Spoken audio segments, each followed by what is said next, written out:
أهلا بيكم في حلقة جديدة من The Story of You. دايما بيكون معانا قصص نجاحات مختلفة في مجالات مختلفة، بس دايما بيكون أقربهم لقلبي الحقيقة اللي بيبقى جاي من passion لصاحب الفكرة من وهو صغير.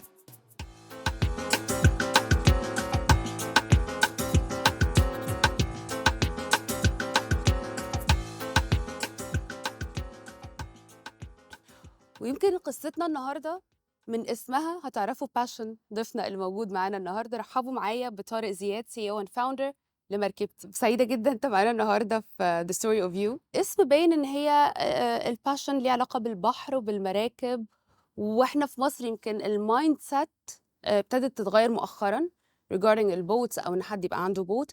فالموضوع يعني it's expanding بيكبر. فخليني اعرف كده منك في الاول، الفكره جات لك منين؟ ايه اللي حصل؟ احكي لي عن الباشن بتاعك وانت صغير.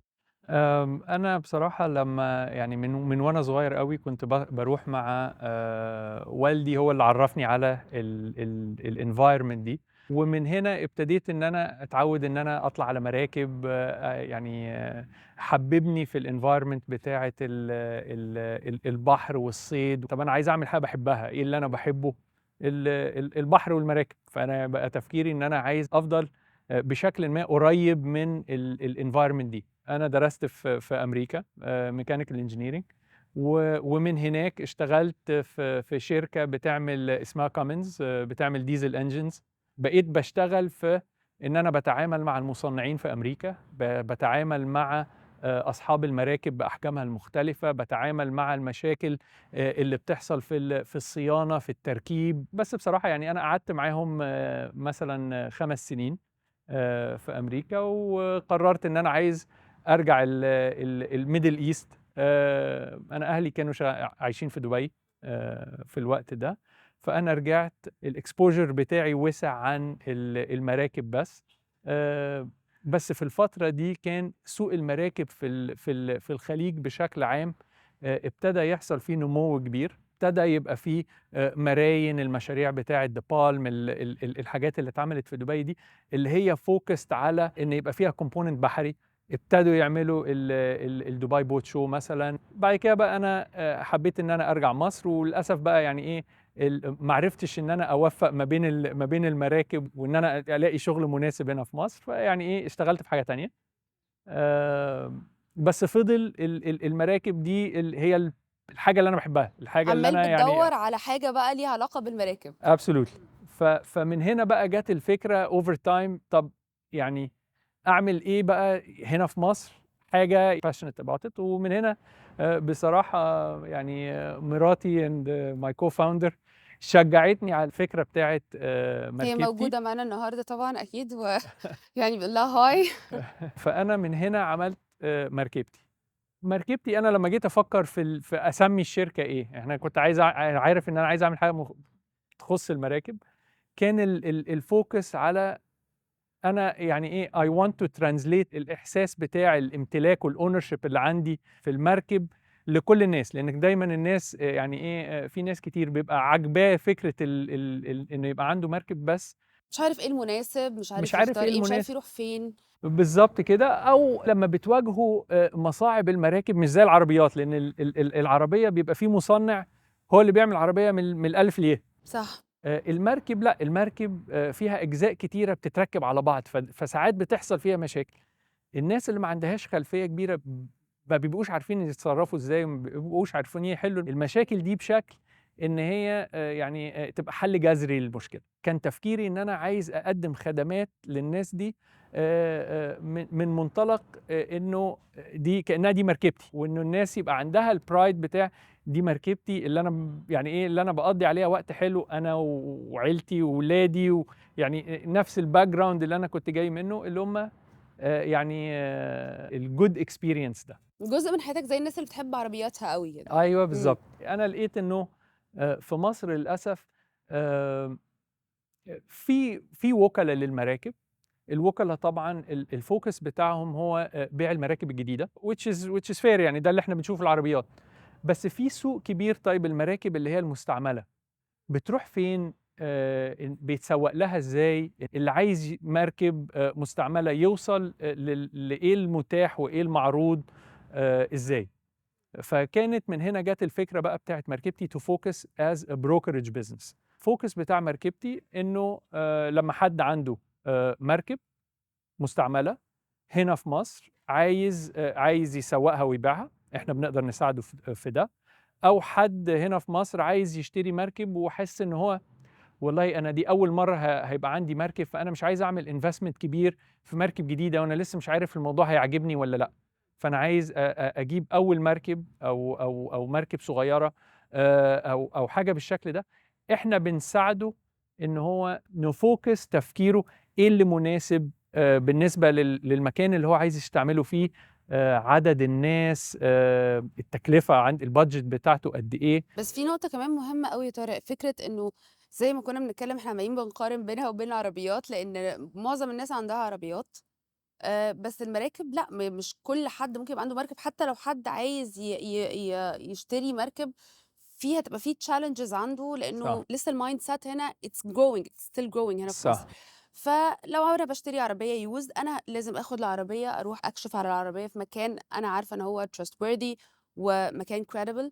لكن في المراكب انا مش هعرف اروح فين. السوق بتاع المراكب is underdeveloped، وبالتالي في الناس اللي بتشتغل قليلة، والناس اللي بتشتغل ب the level of quality and professionalism أقل وأقل. فإن الناس اللي بتستعمل مراكب أو اللي جديدة للإندستري دي، إن هم يلاقوا مين اللي بيعمل شغل كويس، وإن هم to accept إنه often الناس اللي بتعمل شغل كويس بتبقى أغلى شوية. فإحنا بنحاول إن إحنا نساعد الباير أو الأونر إن هو يلاقي the right outlet في المكان اللي هو فيه through العلاقات بتاعتنا. ما بنحاولش نعمل فلوس بصراحة من كل interaction. في ناس كتيرة بتتصل بينا وتقول دلوقتي أنا عندي مشكلة كذا كذا كذا وأنا بفكر أعمل كذا، إيه رأيكم؟ أعمله فين؟ أعمل إزاي؟ طب can you help me؟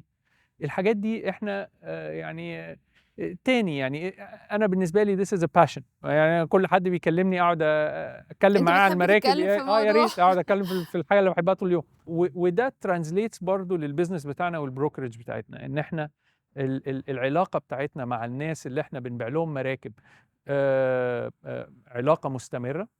في ناس كتير اشتروا مننا مراكب رجعوا لنا بعد كده عشان نبيعها لهم. في ناس من اللي احنا اتعاملنا معاهم دايما they have positive feedback على الانتراكشن ده، والاحساس بتاعهم انه it's a trustworthy place، ان هم يقدروا يتكلموا على ايه المشاكل اللي عندنا ونحلها ازاي، وازاي نتعامل والنيجوشيشن تمشي ازاي، والتسعير بتاع المراكب يبقى fair. طيب انت شايف ان ليه مركبتي is a trustworthy hub، ان الناس تشتري لو حد حابب يشتري مركب يشتري من throughout مركبتي؟ او سؤال بشكل تاني، على اساس ايه بتختار المراكب او البوتس اللي بتبقى على الويب سايت بتاع مركبتي؟ التسعير مين اللي بيحطه ومين اللي بيحط مثلا حتى الافريج؟ يعني خلينا برضو نعرف الناس البروسيس بتمشي ازاي. شور. احنا اللي بنعمله لما حد بيتصل بيا مثلا ويقول انا عندي مركب عايز ابيعها، اول حاجه بقول له طيب انا عايز اجي اشوفها. يعني فاي هاف يعني ما فيش ولا مركب عندنا مش بطلع انا عليها بنفسي. I go through it, I inspect it، نتأكد انه المركب دي is in good running condition. يعني احنا ما بنبيعش حاجات تخلق مشاكل بعد كده. طبعا ده بيبقى a high level inspection، يعني ما بيبقاش a full on inspection، بيبقى high level inspection عشان نتأكد من يعني المينيمم ستاندرد بتاع المراكب اللي احنا بنعرضها. بعد كده بنبتدي نسوق المركب دي. لما حد بيبقى فيه انترست بنتفق معاه على السعر. احنا بنساعد الباير لو كان حد عنده فكرة عن المراكب كبيرة وعارف يروح فين عشان يعمل الانسبكشنز بقى سوبيت. لو ما كانش احنا بنساعده تو فايند يعني مين الانسبكتورز اللي في السوق، مين الانسبكتورز اللي احنا اتعاملنا معاهم قبل كده، ايه الريبورتس اللي هم بيطلعوها، الكواليتي بتاعت الريبورت ده، وبنساعده ان هو يبني علاقة مباشرة مع الانسبكتور بتاع المركب اللي هو عايز يشتريها، عشان برضو احنا ما نبقاش في موقف ان احنا ميدل مان. بالعكس احنا عايزين الباير ده يبقى عنده ثقة في ان هو بياخد القرار الصح، وعنده كل المعلومات من ثيرد بارتي في القرار ده. وانا دايما يعني حاجه دايما بقولها لكل البايرز عندنا، اهم حاجه في الموضوع ان هم يبقوا مقتنعين بالانفستمنت اللي هم بتعمل، عشان ما تبقاش صداع وجع دماغ، قد ما هي تبقى يعني ايه فن اكسبيرينس له ولعيلته. اللي بيحصل بقى هم بيجوا بيعملوا بيتفقوا على الانسبكشن، احنا بنساعدهم في البروسيس دي. ده further inspection ده بقى الانسبكشن اللي على اساسه هو بياخد القرار بتاع الشراء او لا. وانس ان هو قرر يشتري، احنا بقى وي كونتينيو الجيرني بتاعتنا. طيب التسجيل هيتم ازاي، عمليه البيع والشراء والنيجوشيشن، يعني احنا بنبقى معاهم لحد ما المركب تبقى باسمه وفي بيته زي ما بيقولوا. وبعد كده يعني طبعا لو في اي اسئله اي اعطال، طبعا المراكب دي زي العربيات بيحصل فيها مشاكل، فاحنا وي هيلب الناس دي ان هم تو كونتينيو تو هاف يعني ايه جود اكسبيرينس في المراكب اللي هم اشتروها. بس في نقطة كمان مهمة انت قلت لي عليها يا طارق، قلت لي انه مركبتي انتوا مش بس بروكرز للمراكب بتاعتكم، it's more of a marketplace. صح. فاشرح احنا لنا بقى النقطة دي. في اول الاستابلشمنت بتاعت مركبتي we wanted to get the name out، وبالتالي كان لازم ان احنا نعمل حاجه الناس تبتدي تعرف انه في شركه اسمها مركبتي بتشتغل في المجال ده، it's a trustworthy company، ان احنا نتعامل مع البايرز والسيلرز alike. المرحله اللي جايه من مركبتي ان احنا عايزين ان احنا نوفر الترانسبيرنت انفايرمنت دي لاي حد بيشتري وبيبيع مركب في مصر، وممكن حتى on the regional level. ده احنا بنعمله ان احنا we set up a marketplace. عندنا ويب سايت that was launched من حوالي 3 أو 4 شهور. الويب سايت ده احنا we're hoping انه it becomes the Amazon بالنسبه للمراكب. اوكي. حاجه فوكست على العالم بتاع المراكب، اي حد يقدر يعرض عليه، مش بس مركبتي. لو حد برايفت اونر عايز يبيع مركبته يقدر يعرضها بدون تدخل مركبتي، فبيدفع ليستنج فيه، وهو اللي بيستقبل المكالمات، هو اللي بيتعامل، وهو اللي يعني بينيجوشيت، هو بيعمل كل حاجه بقى، يعني من غير ما مركبتي تتدخل في البروسيس. لو ممكن يبقى وكيل عنده بيستورد مراكب، عايز يعرض سواء مراكب مستعمله او جديده، او ممكن يبقى يعني another broker. ما هو في السوق فيه بروكرز كتير، احنا عايزين نساعد في النهايه ان الباير، الراجل اللي انترستد في المراكب، يقدر في حته واحده يشوف كل اللي متاح في السوق، سواء كان جديد مستعمل، ايه اسعاره، ايه الاوبشنز اللي موجوده فيه، عشان يقدر ياخد قرار يعني سليم. واحنا عايزين نعمل ده بشكل يبقى ترانسبيرنت، هو الفكرة بشكل ما فيهوش. كمان كله يستفيد، يعني انت كمان انت اكتر حاجة مهتم بيها فكرة ان انت تسبورت اصلا الماركت بتاع البوت بالظبط او كده. المارين ماركت. ودي نقطة مهمة على فكرة سبيشالي دلوقتي، لان هي اتس سكاي روكيتنج باي ذا واي دلوقتي في مصر صحيح. يعني. اللي حاصل انه في مصر الاندستري دي بتكبر بشكل كبير، ده مخلي انه البايرز الجداد ما عندهمش خلفيه ايه كل الحاجات اللي متاحه في الدنيا، مش عارفين يروحوا فين مش يعملوا عارفين ايه. يروحوا فين، ومش عارفين ايه الاوبشنز. وبالتالي ده بيخلي في براندز قليله معروفه جدا في مصر، ومش شرط تبقى هي اكتر براندز معروفه في الدنيا، بس معروفه في مصر. هي الناس بتروح تتوجه للبراندز دي. احنا عايزين ان احنا نوسع نطاق المعرفه بتاع الناس اللي عايشه في الانفايرمنت دي، وتبقى عارفه ايه كل الحاجات الاوبشنز اللي متاحه. حتى لو براند ما هوش معروف قوي، برضه براند كويس، الكواليتي بتاعته كويسه، اسعاره ممكن تبقى كويسه. فده بيساعد السوق كله ان هو بتساعد الصناعة يعني عامة في مصر، فكرة ان انت بالظبط. تخلي يبقى في صناعة مصرية للمراكب تحديدا، برضو دي مهمة. ويمكن صحيح. زي ما كنا بنتكلم بالفعل مصر اصلا في الحتة دي لا مكانها كويس قوي يعني. مصر مؤخرا ابتدى يبقى فيها مصنعين. المصنعين دول ابتدى يبقى عندهم كواليتي كويسه، وكواليتي كويسه تو ذا بوينت ان هم ابتدوا يصدروا ويصدروا كميات. فيعني وده معناه ان هم they are competing مع البراندز العالميه، وده برضو حاجه احنا بنحاول ان احنا نشجعها. الحاجه التانيه اللي احنا بنعملها بصراحه، احنا عندنا وي اورجنايز او وي سبورت الاورجنايزيشن بتاعه الجونا بوت شو. الجونا بوت شو ده was established السنه دي، هو بيتعمل وقرب هو اكشلي، امتى من هيبتدي امتى؟ من يوم 28 ل 30 ديسمبر. ده قرب خلاص. خلاص اه البوت شو ده is an opportunity لكل الناس اللي هي بتشتغل في المجال بتاع المراكب والاكسسوارز والانجنز والاكويبمنت، ان هم يبقوا موجودين في مكان واحد. الويب سايت بتاعنا is a virtual space للي انا بقوله ده. البوت شو is a physical space، بقى الناس تقدر تروح تطلع على المراكب تشوف ايه اللي متاح.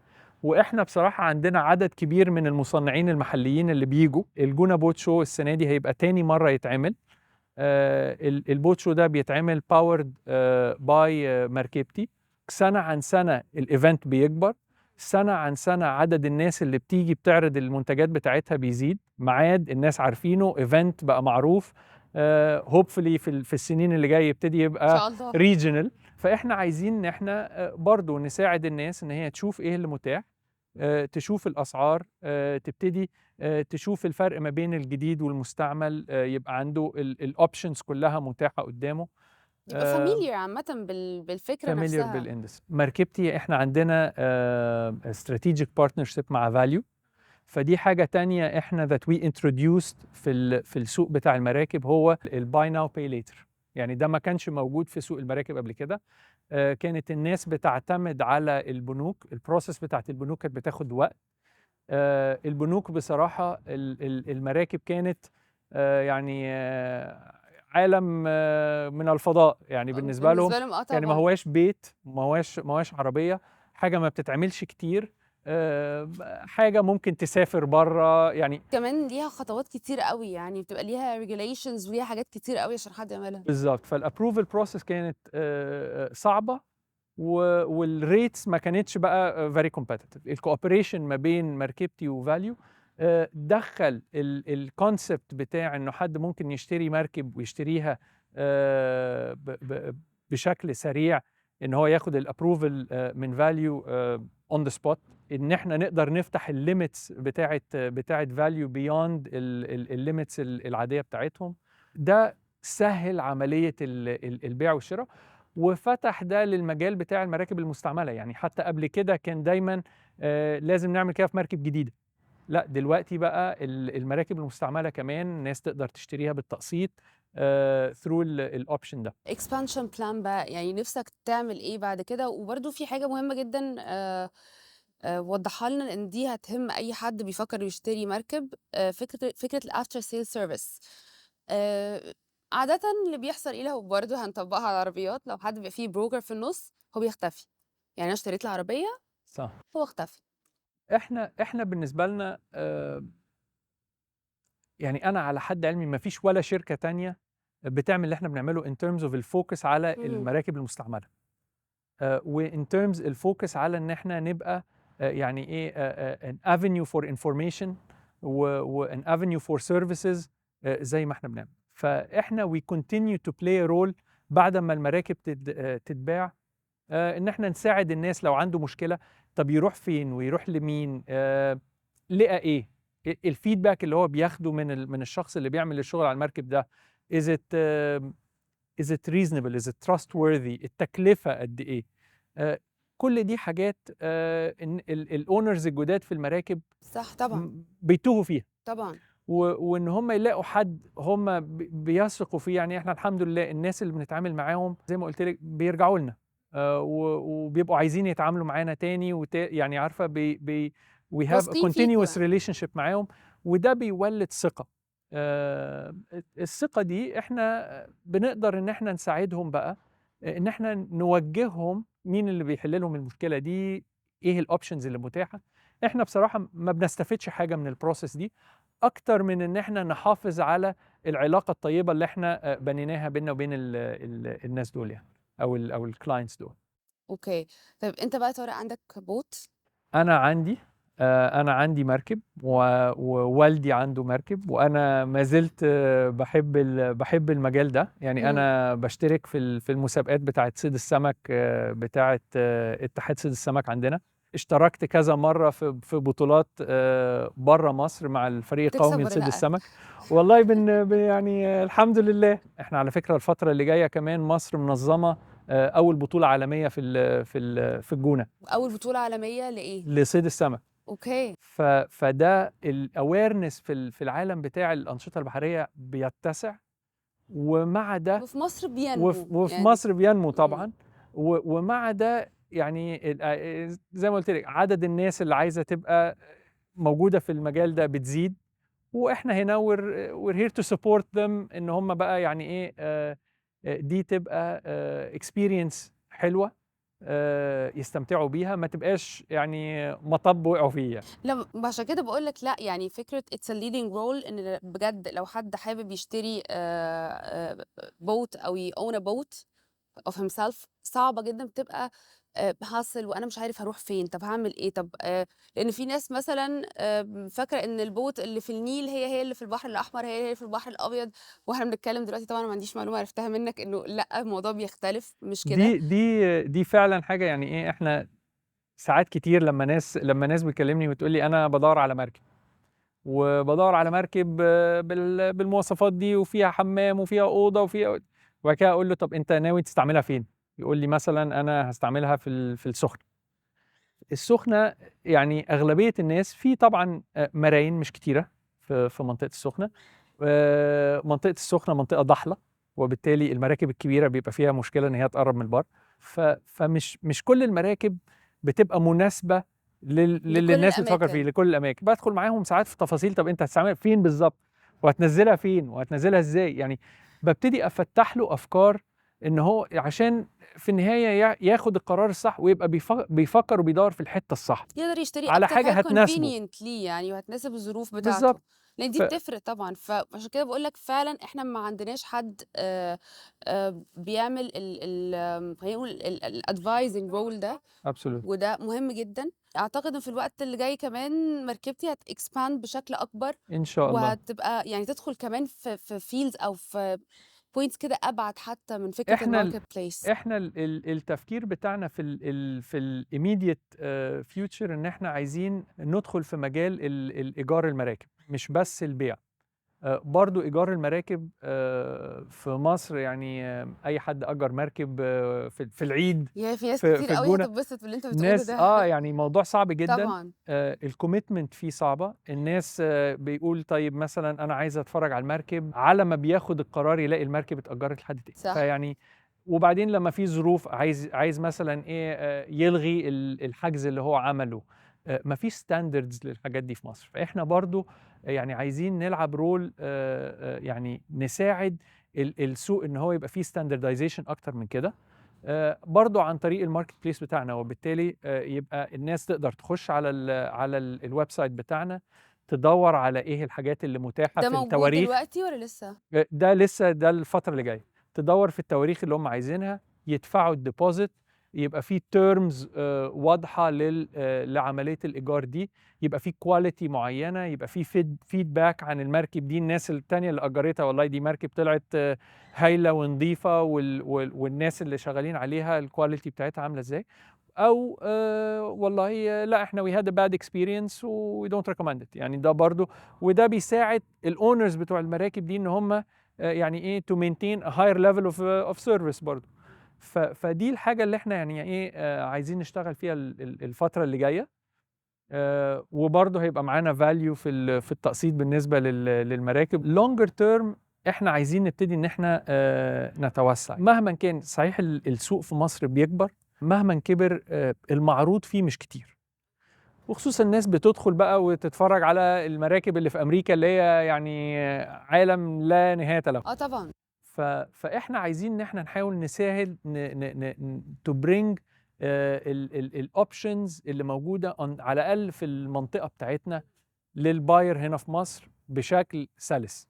نوسّع النطاق بتاع العمليات بتاعتنا يدخل فيه المنطقة بتاعة مثلًا الخليج وشرق المتوسط، يعني المناطق زي في ناس كتير بتحب تروح تدوّر على مراكب في دبي، في السعودية، في ال جه فترة برضه في لبنان. أنا عايز المراكب دي تبقى معروضة عندنا، وبالتالي اللي بيشتري شايف الoptions اللي موجودة هنا وهنا وهنا وهنا وهنا، ويقدر برضه تاني يبقى عنده a comprehensive marketplace لإيه الحاجات اللي موجودة في المنطقة بتاعتنا مش بس في مصر. فده فيقدر يبقى برضه عنده حاجة إحنا options عايزين. أكتر ويقدر يقارن أكتر ويقدر يختار أحسن option ليه بالضبط بشكل كده، أكبر وأوسع يعني. بالضبط كده. آآ تاني أنا باحييك بجد على الفكرة، لإنها فكرة مهمة وده وقت مهم جدًا كمان دلوقتي، فكرة إن إحنا نdevelop كمان الmindset دي هنا في مصر. فأنا مبسوطة جدًا بالinterview ده الحقيقة يا طارق، ونورتنا في the story of you طبعًا. متشكر جدًا. طارق زياد CEO and founder لمركبتي، نورتنا. Thank you. شكرًا. Thank شكرًا you. ليك.